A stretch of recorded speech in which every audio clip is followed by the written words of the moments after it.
उन्होंने दो हिस्से में इस पानीपत को बांट दिया।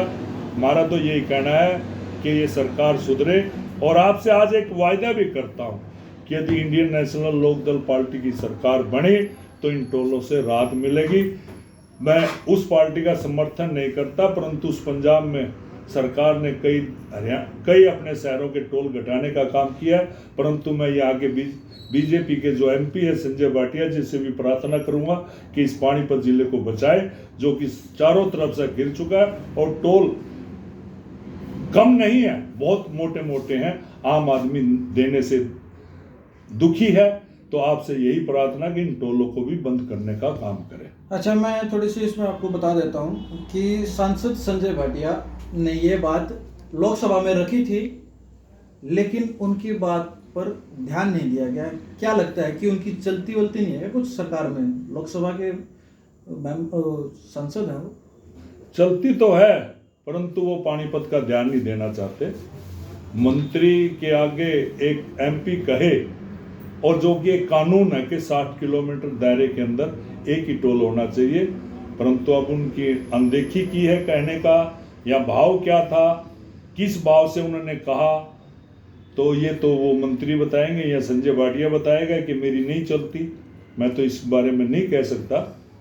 एक 2024 के चुनाव आने वाले हैं, लोकसभा के भी हैं, विधानसभा के भी। यदि पार्टी आप पर विश्वास जताती है तो क्या आप विधानसभा का चुनाव या लोकसभा का चुनाव, कोई भी चुनाव लड़ने के इच्छुक हैं? पार्टी जहां भी कहेगी वहां हमेशा खड़े रहेंगे और तन मन धन से पार्टी के साथ हैं। जैसा पार्टी कोई भी आदेश देगी उसके लिए हमेशा तैयार रहेंगे।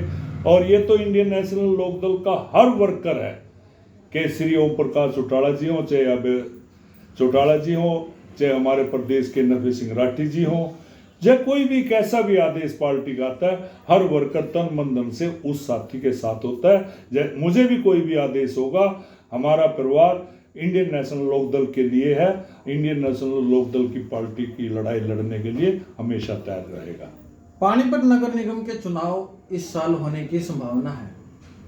क्या लगता है कि नगर निगम में कितना काम हुआ है, कितना नहीं हुआ है? क्योंकि आप भी नगर निगम क्षेत्र के अंदर ही आप रहते हैं, आप रूबरू भी होते हैं, नेता भी हैं, लोग भी आते होंगे, जो धरने प्रदर्शन भी होते हैं, सारी चीज़ें होती हैं। क्या कुछ नगर निगम में तो आज बहुत ज़्यादा भ्रष्टाचार फैल चुका है। पानीपत नगर निगम में 26 एमसी हैं, 26 के 26 बीजेपी के हैं, और बिल्कुल नगर निगम आज खाली हो चुका है, भ्रष्टाचार का अड्डा बना चुका है। चाहे आईटी के नाम से हो, चाहे सड़क बनाने के नाम से हो, चाहे नाले की हो, चाहे सफाई की हो, चाहे लाइटिंग की हो, हर तरह से भ्रष्टाचार का नगर निगम पानीपत आज पूरे हिंदुस्तान में नंबर 1 है। हरियाणा में ना होकर पूरे हिंदुस्तान में पानीपत नगर निगम का नाम आता है, जो कि एक भ्रष्टाचार में सबसे ऊपर है। तो अब आप लोगों को क्या कुछ अपना संदेश देना चाहेंगे, जो आपकी यात्रा शुरू होने वाली है 24 फरवरी से? मैं तो अपने हरियाणा के वासियों से एक ही प्रार्थना है कि हम भाई अभय चौटाला जी पूरे 90 विधानसभा में आ रहे हैं, और आप सभी से हाथ जोड़ के प्रार्थना है कि भाई अभय सिंह चौटाला के साथ जुड़े, जो कि Indian National Lok Dal party Chaudhary Devi Lal ji की नीति को आगे बढ़ाने हुए आज चौधरी देवीलाल जी को हर परिवार याद करता है, क्योंकि उन्होंने एक बुढ़ापा मान सम्मान जो दिया था, ये मौजूदा सरकार उसको काटने का काम कर रही है। गरीबी रेखा के राशन कार्ड हो। हाँ, मेरा लास्ट क्वेश्चन तो यही था, जो परिवार पहचान पत्र बनाए और उसके बाद 5 लाख लोगों के बीपीएल कार्ड काट दिए, पेंशन काट दी, बुढ़ापा पेंशन, क्या, और एक तरफ ये बोलती है कि हम जो धरातल पे काम करते हैं और गरीबों के लिए हम काम करते हैं। आम लोगों की ये पार्टी है, आम लोगों की ये सरकार है। ये आम लोगों की पार्टी नहीं है, ये चंद पूंजीपतियों की पार्टी है। आम जनता इनके मीठे वायदों से लुभाने, वायदों से बहक कर इनके साथ चली गई थी, परंतु आप आज यदि हरियाणा के अंदर चुनाव होता है तो बीजेपी की सरकार और जेजेपी सरकार बिल्कुल नहीं बनेगी, ना इनको एक भी सीट आएंगी।